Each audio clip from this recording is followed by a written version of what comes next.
श्रोताओं, बरसाने और गोकुल की गलियों में राधा कृष्ण की बाल लीलाओं का जो वर्णन मिलता है, उनमें हर बार कोई नया मधुर रहस्य छिपा होता है। आज मैं आपको ऐसी ही एक कथा सुनाने जा रही हूँ, जो बहुत कम सुनी जाती है। एक दिन यमुना किनारे राधा रानी अपनी सखियों संग बैठी थी। अचानक वंशी की मीठी ध्वनि हवा में गूंज उठी। सखियां मुस्कुराईं और बोली, राधे, देखो तुम्हारे कान्हा फिर आ गए। कृष्ण आते ही बोले, राधे, आज तुम्हें एक रहस्य बताना है। राधा ने हंसते हुए कहा, कन्हैया, तुम्हारे रहस्य भी तुम्हारी शरारतों जैसे ही होते हैं। चलो सुनाते जाओ। कृष्ण ने गंभीर होकर कहा, राधे, आज मैंने यमुना जी से पूछा, तुम्हारा जल इतना मधुर कैसे है? तो यमुना जी ने उत्तर दिया, क्योंकि इसमें तुम्हारे और राधा के प्रेम की छाया है। जब भी तुम दोनों मिलते हो, तुम्हारा प्रेम इस धारा में समा जाता है और इसे दिव्य बना देता है। यह सुनकर राधा और सखियां आश्चर्य से भर गईं। तभी सखी ललिता ने कृष्ण जी से सवाल किया। सखी ललिता मुस्कुराई और बोली, तो फिर कृष्ण, क्या कभी ऐसा होगा कि तुम्हारा प्रेम यमुना से भी गहरा हो जाए?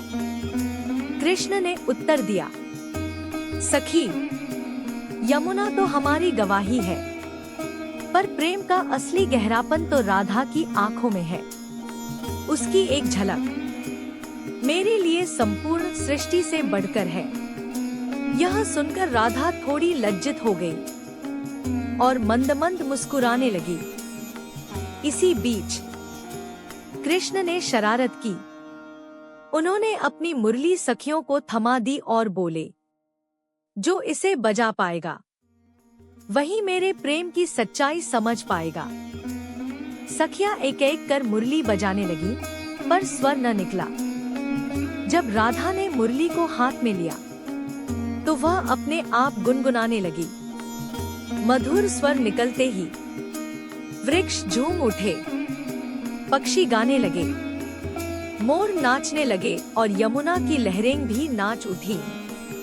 कृष्ण हंसकर बोले, देखा सखियों, यह मुरली भी जानती है कि राधा के स्पर्श के बिना इसका कोई अर्थ नहीं।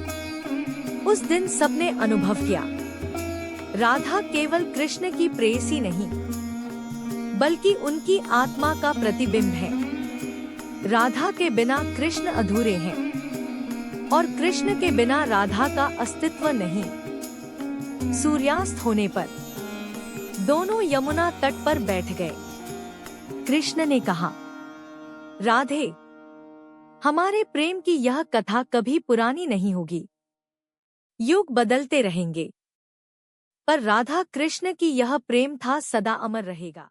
तो ऐसे ही और सारी अनसुनी धार्मिक कहानियां सुनने के लिए हमारे YouTube चैनल भक्ति शक्ति का लाइक या सब्सक्राइब करना ना भूले।